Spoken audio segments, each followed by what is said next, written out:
Ko taki kapua ki te rangi. Ko tahi kapua i te rangi, he marangai, ki te whenua. Whenua o tahi, ko tahi kapua ki te rangi, he marangai, ki te whenua, whenua.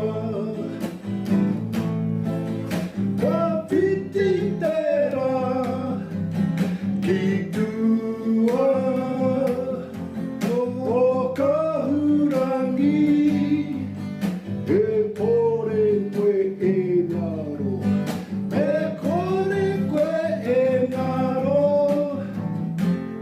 tapu reo rangatira,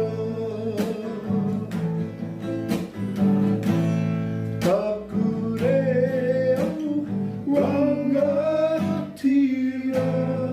Ia tuturu waka maua kia pita kia tina tina, haunye huye taukie. Right, put the pie back. Send them the pies. No. Have a good trip tomorrow, cuz. Have a good trip. Alright. Okay, bye. Ka hoki mai koe. They'll be late for class. Rerenga wairua tēnā whakarongo mai. Papa ki tū ana.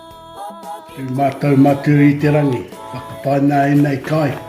E oranga mātou tīnana, whakahoki o mātou wairua, ki te taro o te ora.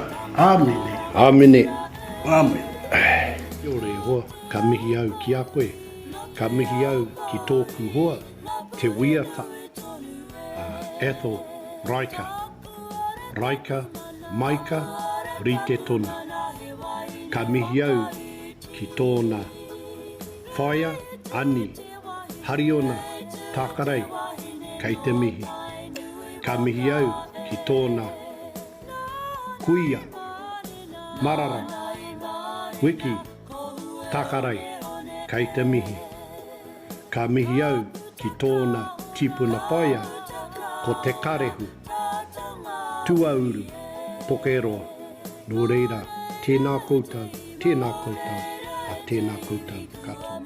Kia ora whānau, just in closing, as taught to me by one of our brothers, Henare Ngaia, no Taranaki, and taught to him by Te Kuia Katarina Mataira. The kapua refers to the method, the aotarangi. The marangai is the immersion method, which he marangai ki te whenua. Ko whiti te rā is our tipuna, happy on the other side. Kia kore koe ngaro, lest you be lost, my noble language. Kei te mihi, e aroha nui.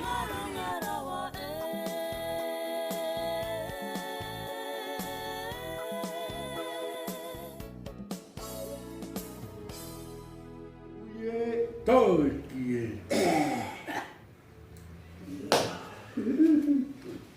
Right, put the pie back. Send them the pies.